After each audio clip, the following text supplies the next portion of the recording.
Good morning and welcome to The Doctor Is In, Ask Dr. Arwady. I'm Sybil Madison and I'm your Deputy Mayor for Education and Human Services, here with Dr. Allison Arwady, our Commissioner for the Chicago Department of Public Health. Thank you for being with us. If you have any questions or comments, you can put them in the box below. You can also send them in through Facebook or Twitter using the hashtag AskDrArwady. It is Saturday. It is. April 18th. And we're going to check our social distance. It's really good. And we always get started with just an update, all things COVID-19 Chicago from Dr. Arwady. All right. So as always, I will point you to the website, chicago.gov/coronavirus.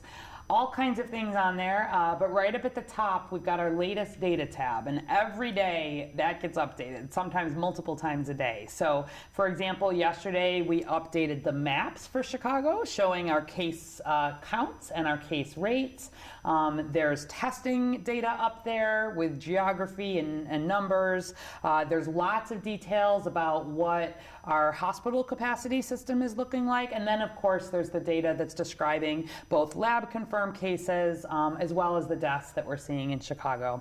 So high level, we're at 11,383 lab confirmed cases of COVID-19 in Chicago residents, and we're at 461 deaths in Chicago residents.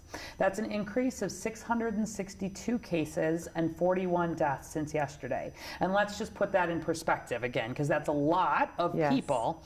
But where we think about those 662 cases in comparison to about our 12,000 or so cases, you remember we've been talking about the doubling rate. And so if we had, to make it easy, say we had 12,000 cases and you were going to imagine that doubling over, over 12 days, right?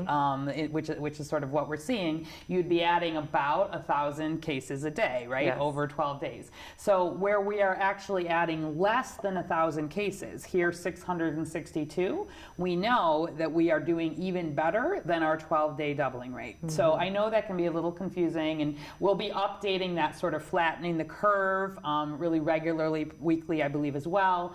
But we are absolutely continuing to flatten even while we're hearing these big numbers. And I know that can be sort of difficult for people to hear. Illinois announced the most number of cases that we had seen across the state yesterday. And that's a lot of cases, and every one of those, of course, is, as we say every day, just such impact on that person and on that family, and especially where we know that we will continue to see deaths. But the rate overall, even where you hear the numbers are high, is that rate of increase is slowing, it's flattening, we're making progress, but we need people to hang in there, stay home, save lives.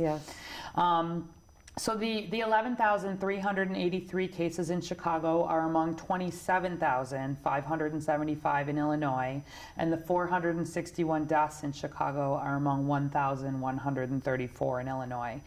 You can look online to see some of the details of the breakdown of cases by age, by gender, by race, ethnicity, and then obviously more about the deaths. If we look at some of the details of these 461 deaths, I will just note, because someone did note that we're actually counting 0 deaths in our 0 to 17 age group. And people may recall back a few weeks ago in late March, there had been an infant who had died and had had a positive coronavirus test.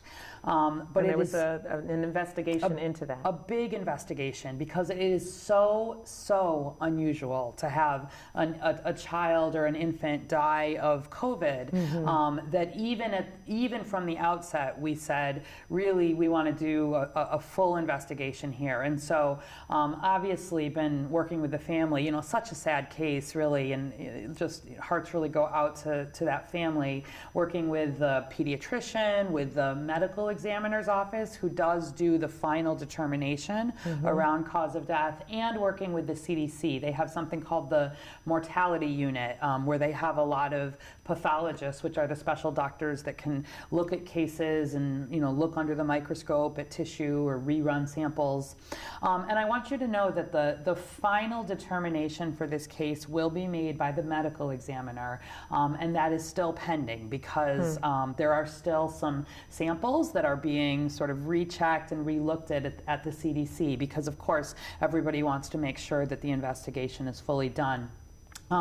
But the bottom line is that when CDPH did the investigation into the risk factors for this case, right? Like, yes. Was this child exposed to COVID? We really, we did not find caregivers who had COVID-19, didn't have symptoms, where we did testing that was negative. The baby wasn't known to have exposure, and there were a mix. There were some there was a test that was positive. There was a test that was negative, and there were other positive tests for another kind of coronavirus. So we've talked about COVID-19 as one type, but there's a coronavirus called NL63, which is one of the coronaviruses that can cause the common cold. And so just a lot going on in the testing here, but just not a usual presentation. The infant had not been in the hospital and sick with COVID.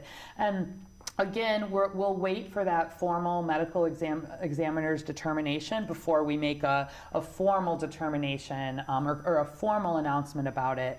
But really, someone had written in the other day asking about what happens if you find a positive COVID test, but it doesn't seem like COVID is the cause of death, yes. right? Like, how does that get determined? Someone asked this. And so this would be a case where when they looked under the microscope, they didn't see signs that any of the COVID-19 had actually gotten into the cells of the baby. We didn't see the lung inflammation or the signs of infection or lung injury that would suggest that even if COVID-19 were there, that it was a cause of death. And so we're not counting it here, but obviously that there will be a final determination, and at that point there will be a more formal announcement. But I know it's been something people have been really worried about, yes. And so we wanted to give just this sort of a preliminary update with where you are. We continue to be in touch, with the family, and really, it's a hard thing always when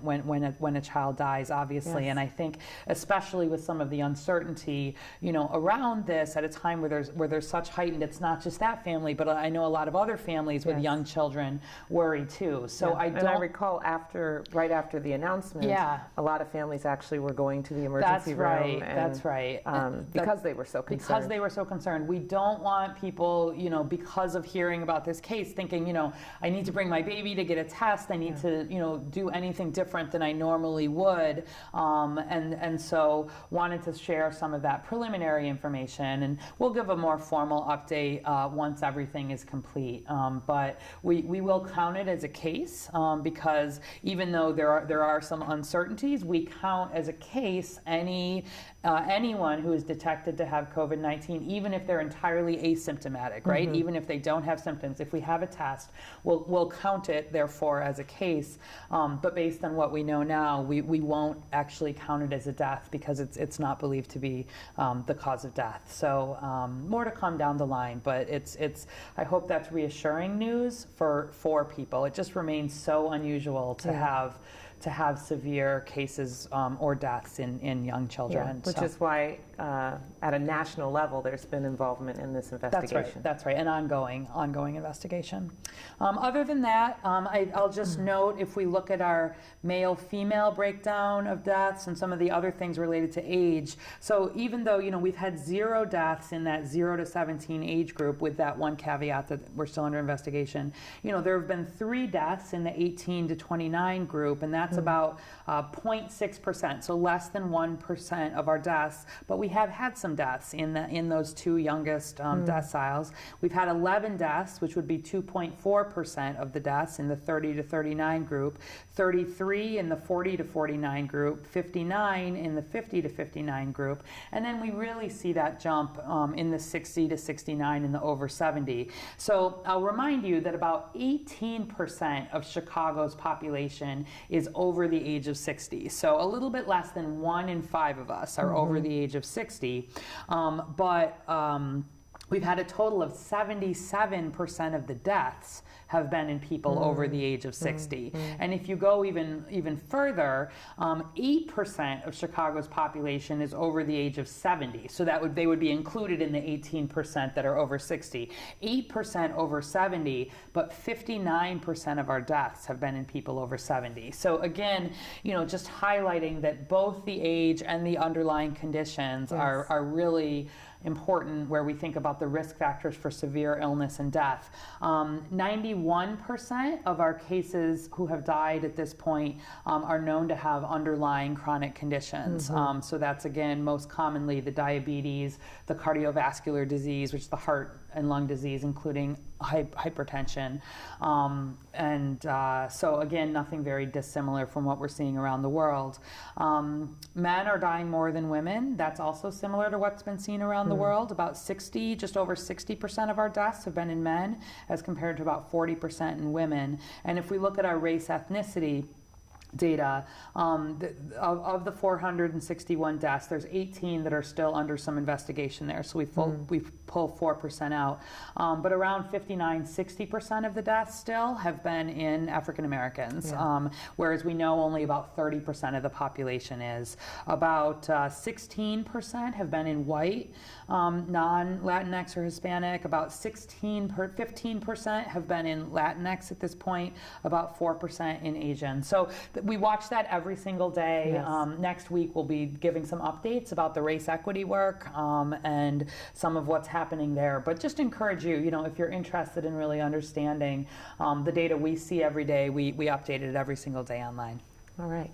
So you mentioned the data regarding gender. Yes. And one of our questions is just, why are men dying more than women from COVID-19? Yeah, absolutely. So we've talked a little bit previously about why that is from a biological basis. First of all, as compared to when we look at the race ethnicity data, no biological difference there, nothing underlying that related to our biology. But for men and women, there are some differences there. Men and women have differing immune responses at baseline. Women who have bodies that are built to be able to carry a fetus, for example, and not reject that fetus. Many of the genes that encode the immune response happen to be on the X chromosome. Women have 2 X chromosomes, men have 1, so there's some thought there's redundancy there. Even at baseline, we see autoimmune diseases in women much more than men. So there are differences in the immune response for sure. We've also talked previously about some of the behavioral things that we know are different between men and women. There's been lots of studies that show that men smoke more than women, include here in Chicago and around the world, and that can translate, of course, to differing rates of underlying lung disease or just mortality in general. And in addition, men are less likely to have some of their chronic diseases under good control. They may be less likely to seek medical care or take all of their medications. And there's studies that at least at baseline, men are less likely to wash their hands or use soap. So I think a lot of that is probably changing in terms of behavior, but there are biological differences and there are behavioral differences. I read an interesting article just while we're on that by Michelle Tertilt. She's an economist, Tertilt, and it was looking at some of the underlying gender differences related to things like critical workforce and some pay gaps. And so she looked at the March unemployment data for the U.S. Oh, interesting. And in March we had the biggest biggest spike we've seen since the 1970s in terms of unemployment. We know a lot of people are losing jobs, and women were hit harder than men in terms of unemployment. A bigger increase in the women seeking unemployment than the men. Oh, interesting. It is interesting because normally when they might be home more? They are home more. They as a proportion of jobs, they had actually lost more jobs.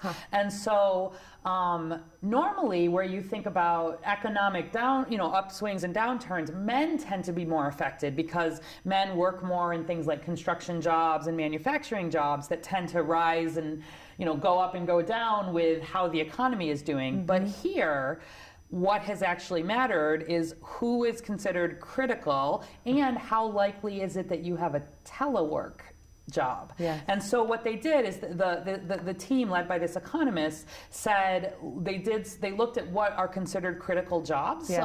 And that would be certainly health, transportation, anything that is in protective services. So police, fire department, anything in the food chain, anything in the critical infrastructure and repair, water, electricity. And about 17% of women work in these critical infrastructure jobs, and about 24% of men work in these critical infrastructure jobs just across the country. So women are less likely to be in those critical jobs. And then they looked at the telecommuting, where you think about jobs that can be done via telework, office type jobs, things that can be done by telephone, versus where you think about anything in the travel industry, in the hospitality, in the restaurant. And women tend to have a lot of jobs, it turns out, in travel, restaurants, hospitality, and therefore really about 22% of women's jobs were the ones that are traditional.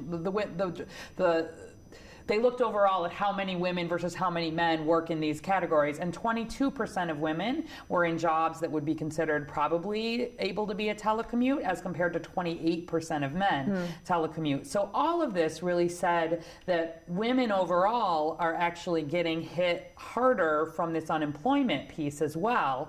And when you think about that, on top of the existing gender pay gap, which well, 80 across the whole U.S., women make 85 cents on the dollar for the same amount of work. And then where you add race onto that, so black women earn about 20% less than white women, and then you think about single parents on top of that, where about 3/4 of single parents in the U.S. are women, and in those settings, if the kids are home, they also are needing to be out of work sort of excessively, that you see that some of these underlying economic inequalities can play out in a long-term way as we think about what this will mean for gender. And there's some similarities there to the conversations that we've been having about race. And so you think about how the intersections of this all come together.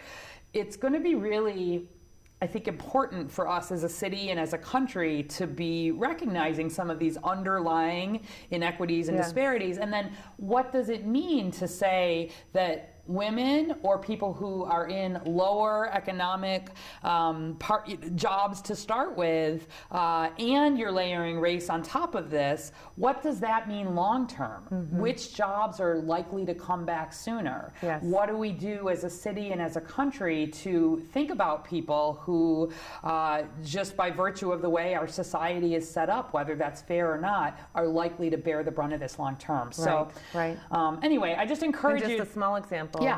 Just around the teleworking.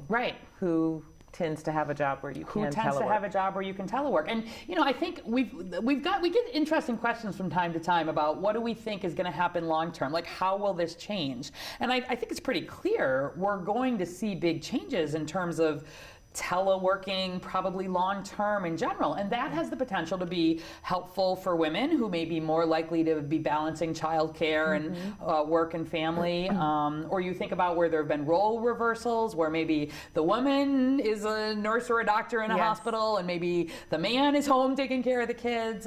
So it's just interesting to think about how some of this may impact long term. And what potentially gets transformed. Coming out of this pandemic. I think it just brings to light a lot of the things for how our society's been set up, and are there ways to do that that are more equitable in a lot of ways, I think. All right. Interesting. Love it when you bring in the research. So we'll keep doing that. Yep. All right. So Diane Ponder from Facebook, is Tamiflu helpful with coronavirus? Okay, no. Tamiflu is not helpful with coronavirus. That was quick. Quick, easy one. Tamiflu is a treatment for influenza. Influenza is a completely separate virus than coronavirus. They are not related to each other. We worry about both of them, certainly. And when I think ahead to next fall and winter and the possibility of, every year we see a spike in influenza cases. And this year we saw more influenza than normal. Right. Yes? This last fall, we saw a lot of influenza. I certainly have worry about seeing a peak of influenza cases on top of COVID. But Tamiflu helps to treat influenza. It does nothing, unfortunately, to treat novel coronavirus. Yeah. Okay. Margaret Mabry Washington from Facebook. Has the state required it to be mandatory for residents to enter with a mask? Or maybe wear a mask? Yeah, no, the state has not made it mandatory. The state has clearly put out recommendations, as has the city, endorsing the CDC's recommendations that people wear masks in settings where they're unable to maintain that 6-foot distance. So, for example, if you're out and certainly going into a grocery store or a pharmacy, if you're out and about in settings where there may be other people, it's not as controlled, you should be wearing a mask. That is predominantly, of course, to keep your germs in case you are asymptomatic, you've not developed symptoms yet, but maybe you have coronavirus. We know that people can, not all people, but some people can actually have coronavirus and not develop symptoms for a couple of days or perhaps even ever. And so if you've got symptoms at all, you will not be out and about. That is against the law in Chicago, unless you might be wearing a mask inside your house to protect other people. To protect in your other family. people, you would go out if you need to seek urgent medical care, of course. And in that case, if you've got a mask, put it on. But if you're out and sort of running these errands or doing other things, you should not go out if you are having any symptoms, right? Even a little bit sick. But assuming you don't have symptoms, that face covering is mostly about helping keep your germs from moving as far or potentially sharing as wide. So it is, and it's not the most important thing. We've said this a lot of times, but I think it's important. Sometimes I still see people, they'll have a mask on and they stop doing the social distancing. It can be, it's harder to, you don't see people's mouths when they're talking, and so people sometimes will get closer. No, you've got to keep the social distancing. You've got to keep the hand washing. Please try to not touch your eyes, nose, mouth. For some people, maybe if you have the mask on, it helps you remember not to do that. But I also see people playing a whole lot with their masks, and that's not helping anything. So please wear it where appropriate. And I've seen people who have the mask on and then they pull it down to talk. And then they put it back up when they're not talking. So there's a lot of behaviors that are coming along with the mask that might not be the best. So for me, for example, I have a cloth mask and I put it on when I am going to be out and about, and there may be people who it's harder to keep that distance. Or if I'm going into a store, I put it on and I have it on while I'm in the store. I wash my hands, right? I wash my hands afterwards. I take it off appropriately. But I don't wear it all the time because I know that I might be likely to play with it, and I'm careful about my social distancing and I'm careful about my hand washing. So those are really even more important in some ways than that face covering. Now, if you're a healthcare worker and you're in a hospital, that's a whole nother story. Different story. But for the general public, that is really the recommendation. And I just don't like to see people wearing a face covering and thinking that is more protective, and then doing less of the things that actually have even stronger evidence for helping protect against disease. So I think there's something psychological about having it on, and even people who've been wearing the gloves, there's something that makes you feel inside that you're doing something extra or more that's going to keep you safe. But I think it's also very important to emphasize that it's really the distance, the hand washing, that those things are just basic things that we need to be doing all the time. Yeah, exactly. And I do think that there is something psychological about that. It sort of shows, it sends a signal that we're both taking this seriously, Yes. you know, like when you're And in a taking care of mask each and other. taking care of each other. Exactly. It's about taking care of others really as much as it is yourself. So I do think that they're appropriate and they're a good idea and there's a place for them. But they're just part of what we need to do, and I don't want people stopping doing some of the other things that probably are even more important. Yeah. Okay. Oh, I'm sorry. We have a couple of mask questions here. Alex Hefner from Facebook. Since we're talking about masks, we can address this. When, where should we be wearing masks of some kind, if at all? Which you kind of just mentioned. I think we just addressed that. Yeah. We took care of that, Alex. Thank you. Irene Gottlieb. From Facebook. Is it safe to buy and eat fruit from the supermarket that's not been cooked? Yes. Fruit that's not been cooked. Fruit that So has fresh not been fruit. cooked is safe, yes. So again, virus gets in through your respiratory tract, meaning it's got to get in and get into where you're breathing, into your, through your eyes, your nose, or potentially through the eyes, because there's some connection back there, through the nose, mouth. And so it's not like if you swallow a piece of virus, that is not a concern for starters, and so we don't worry so much about the respiratory tract. That's why we don't think food itself is a significant concern. This is what the FDA says. It's more that when you're preparing food, if you were by chance to have virus on your hands or you're touching something, and again you touch your eyes, nose, mouth. So we want people eating fruits and vegetables. They are good for your immune system. When you're bringing them in, wash them with water, with the normal Just things, normal water or whatever you would normally use to clean your fruits and vegetables. Do not be putting soap, do not be putting weird bleach or anything on. That really has the potential to harm you. But wash the fruits and vegetables and then wash your hands, soap and water, before you're eating. That's, again, it's about getting the virus into your respiratory tract. So eat your fruits and vegetables. You can cook them, you can not cook them, wash them like you normally would, and do all of the regular things that you should be doing for food hygiene and food safety. And the biggest concern is more interaction with people, as always, than it is with the fomites, right? That's our fancy word for being able to pick up virus on things. Yes.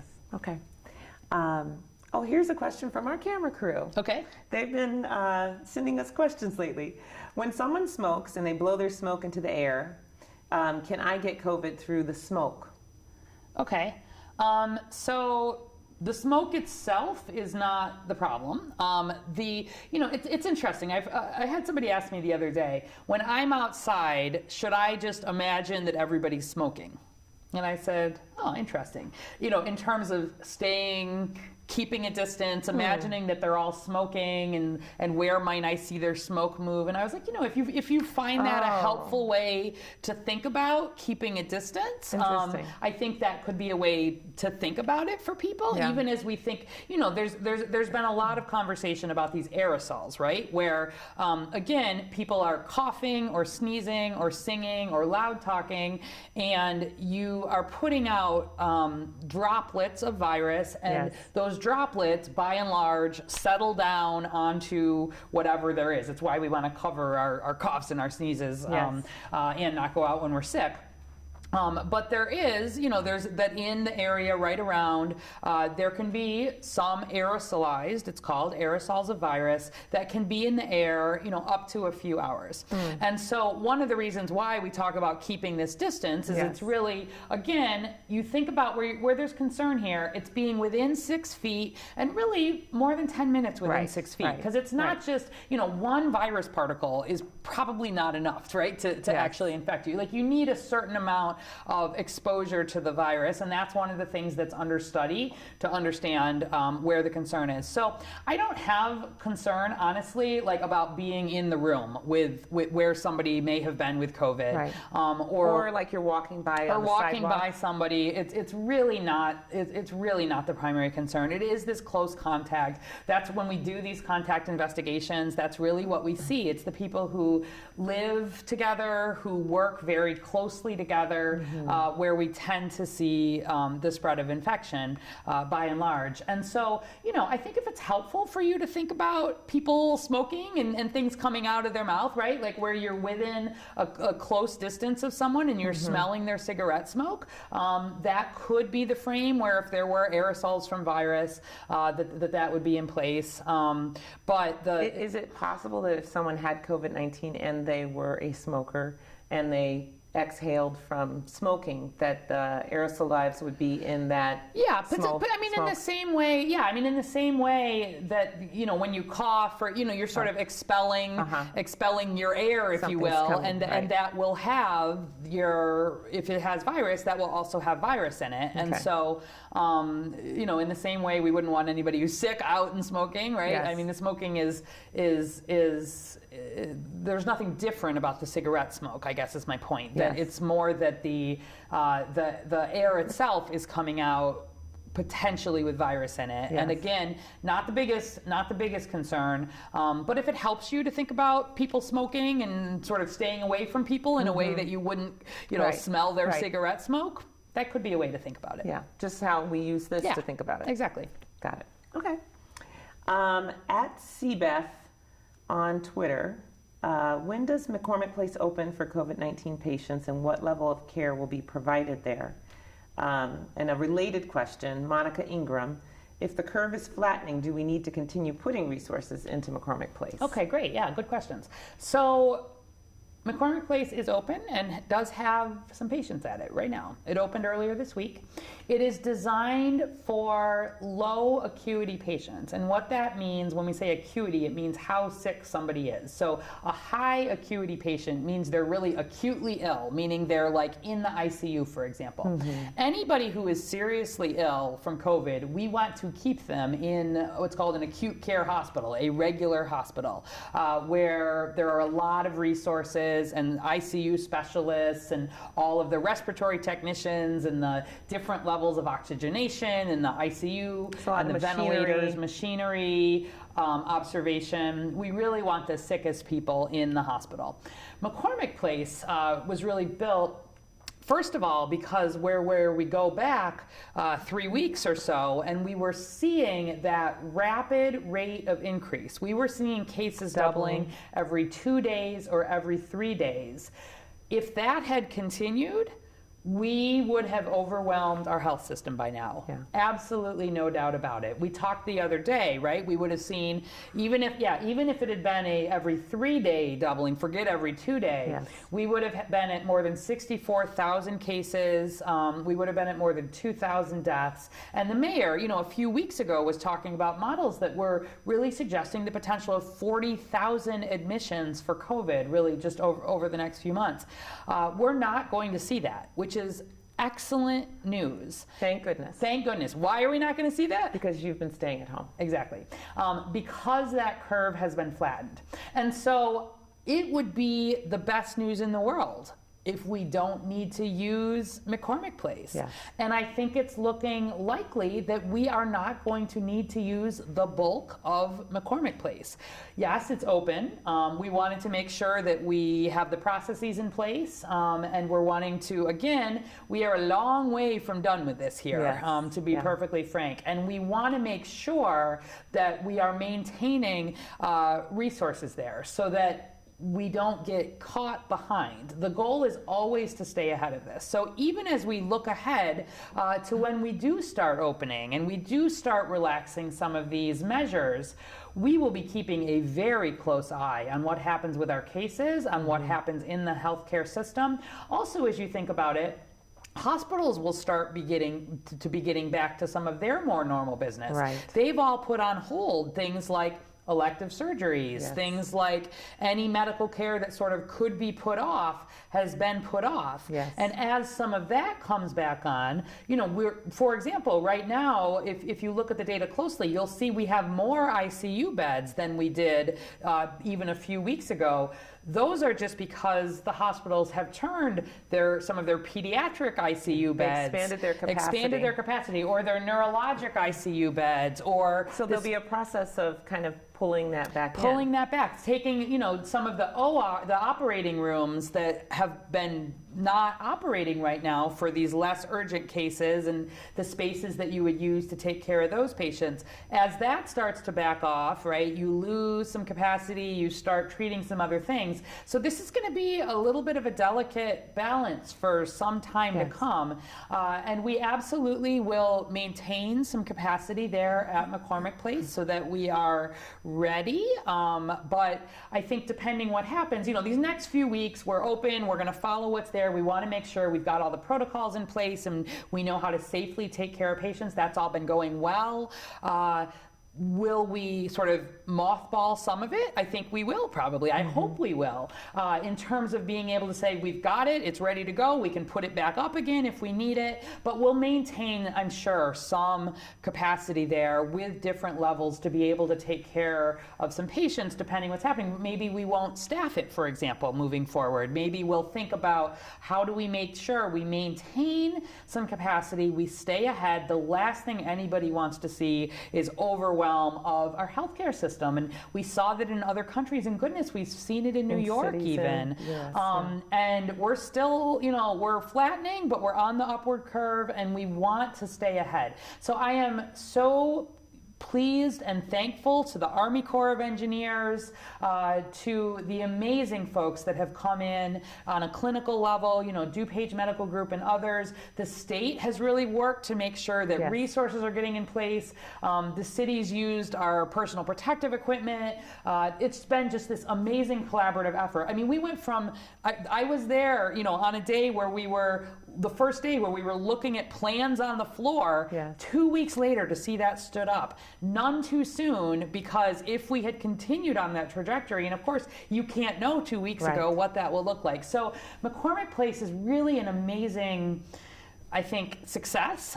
We've gotten a lot of kudos from especially the federal partners that have been at a number of these sites around the city, that we've really done it right here, and it's good, and we're operating to make sure that those systems are in place. But it would be fantastic if we never had to see many patients there. But we're ready in case we do, and wanting to make sure that we're being fiscally responsible and not spending where we don't need to, but making sure that we stay prepared. So it's been a huge effort, and I think really thanks to the just hundreds and hundreds and hundreds of people that have been involved in making sure that we stay ahead of this here in Chicago. It reminds me that this is the novel coronavirus, and so there's so much that's new, and it's new every day.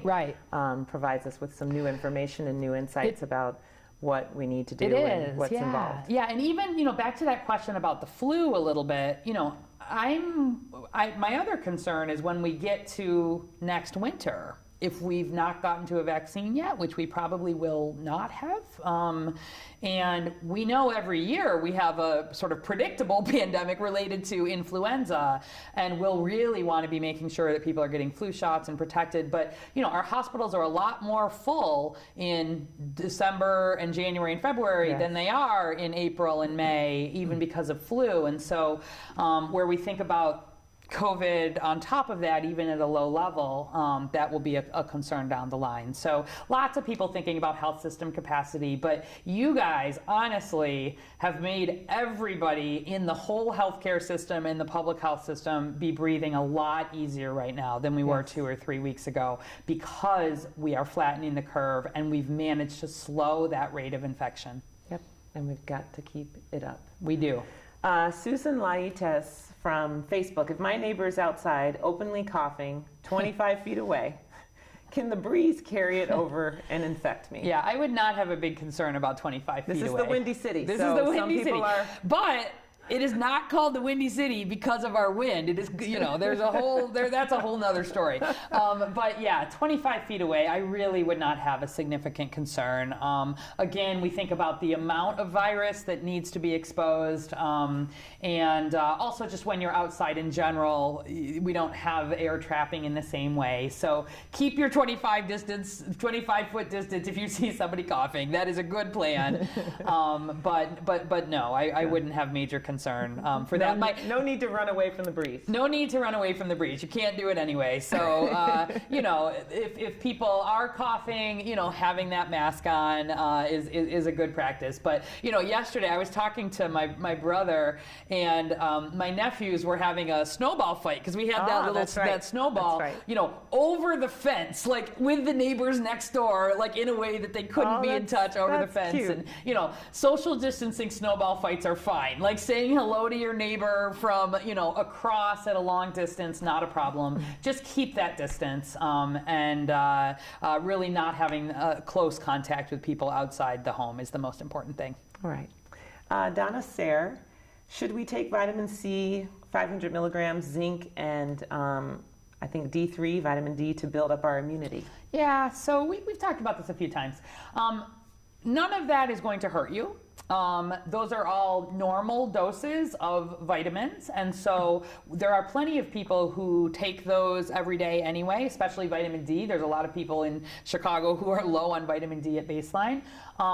If you're taking those sorts of things in the dose that would be in like a regular multivitamin or a regular over-the-counter, and you feel like it's something that you want to do, you can do that. But it's not likely to have a major impact on your immune system. Certainly not more, at least this is my opinion, than the things that you would be doing, like getting enough sleep, working on your stress, getting some exercise, getting your heart rate up, trying to eat healthy. Those things really build a healthy immune system, probably even more than some of the supplements do. So, if, and I don't want people going and making a whole lot of extra trips either to think about buying some of those things. So, bottom line, I want you to keep doing what you're doing. Yeah. If you take vitamins like that regularly, or you feel like you're wanting to take something, but don't take stuff that is, definitely don't take it if it is in a dose that you normally would not take or is recommended, and stick to the, if you're taking a vitamin, stick to the normal vitamins. Don't be buying things online. Don't be, the stuff is not regulated very well all the time. So, I don't want where if people are taking a vitamin C or a vitamin D at the prescribed dose, that does not extend to take this miracle vitamin, or where people are promoting this is the immune cure for, for COVID. Do not be buying that stuff online. You have to be careful. There's all kinds of unregulated stuff and people preying on people's fears. So, it's not the most important thing. Truly, it's not. It won't hurt you if you take it in the regular prescribed doses, but there's other things that are more important to keep your immune system strong. And doctor, what about people who think that a certain diet or superfoods could boost their immune system and be protective at this time? Yeah, so again, eat healthy, right? I mean, at the end of the day, certainly fruits and vegetables are healthier than candy and potato chips, right? And so I think where you're able to be eating healthier, that's a good thing. And thinking about health and your immune system, I want you doing that. I want you thinking about what can I be doing to be as healthy as I can be. But I don't want people trying to do some crazy fad diet of, eat all of this food and that will protect me against COVID. Or a certain cleanse. Or a certain, no. Cleanses, not helpful at baseline. Don't protect your immune system, won't protect against COVID. The standard things that your doctor tells you to do to try to stay healthy are the things that you should be doing really right now. Okay. Yep. We have just a couple of minutes to lift up some good information and good news. I wanted to just remind people that My Block, My Hood, My City, Jamal Cole's organization is just doing so many good things in the neighborhood, just as they always have. In particular, seniors can request care packages, and they are looking for volunteers to help with that. And to get on their well-being check call team. So you can go to formyblock myblock.org if you want to check out the volunteer Is that opportunities for there. like FOR? FOR, myblock.org. Thank you. Yes. My block, my hood, my city. Always doing great work. All right, great. And I have a couple of things related to entertainers and arts and some small businesses. Yes. So I'm not sure if people know Do 312. So 312, of course, is the area code for Chicago. And do312.com is normally a website that talks about things that you can do in 312. Got it. But they've turned it, instead of what can you do in Chicago, they've turned it into what can you do in Chicago on your couch. And so, first of all, you can see live streams of shows and concerts. They've got a list of ways to support Chicago venues and Chicago great. artists. GoFundMe, buying promotional items. They've also got lists of the Mayor Lightfoot's memes, and they've got Chicago-specific podcasts. They've really worked to pull together Chicago-specific things. But also, Do 312 is offering $1 million in free advertising to entertainers or to small businesses who are helping during the pandemic. And so these grants of free advertising, the idea is if you're doing something creative to make it through the pandemic, Do 312 wants to help you advertise that. So for example, there are some bartenders who have apparently created some delivery services online in ways that are appropriate with all of the stay-at-home orders. There are artists that are hosting shows online.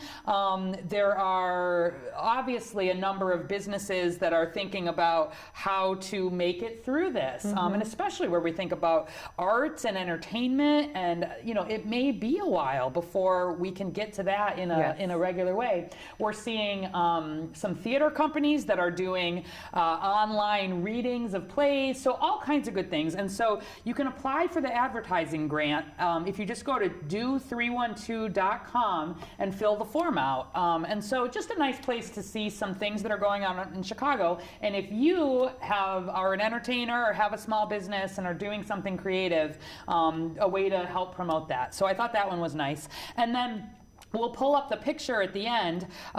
So as you may know, Mayor Lightfoot has an Instagram, and there's a Sunday Arts Takeover every Sunday. And so you can go to @ChicagosMayor. That's @ChicagosMayor on Instagram, or you can Google Instagram and @ChicagosMayor if you don't have Instagram. And you'll find live performances over Sunday that benefit the Arts for Illinois Relief Fund. Yes. So at 10 a.m. tomorrow, Saraswathi Ranganathan is doing an arts performance. At 12 p.m., Katie Caden is doing an arts performance. And then from 5 to 7 p.m., we've got a DJ from the First Lady, apparently. So anyway, check that out. But really, again, thinking about ways to think about arts and entertainment in different ways right now, and then how we can support those folks. Yeah. So important to support everybody who is working, and also those who are trying to continue to work, even in a different way during these conditions. Absolutely. So, okay. Well, we'll be back on Monday. Yep, we're off tomorrow. Back on Monday at 11. As Dr. Arwady mentioned, on Monday at 1, the mayor is going to share an update on the Race Equity Rapid Response Team work. So we hope that you check that out as well. Until then, please stay home and save lives.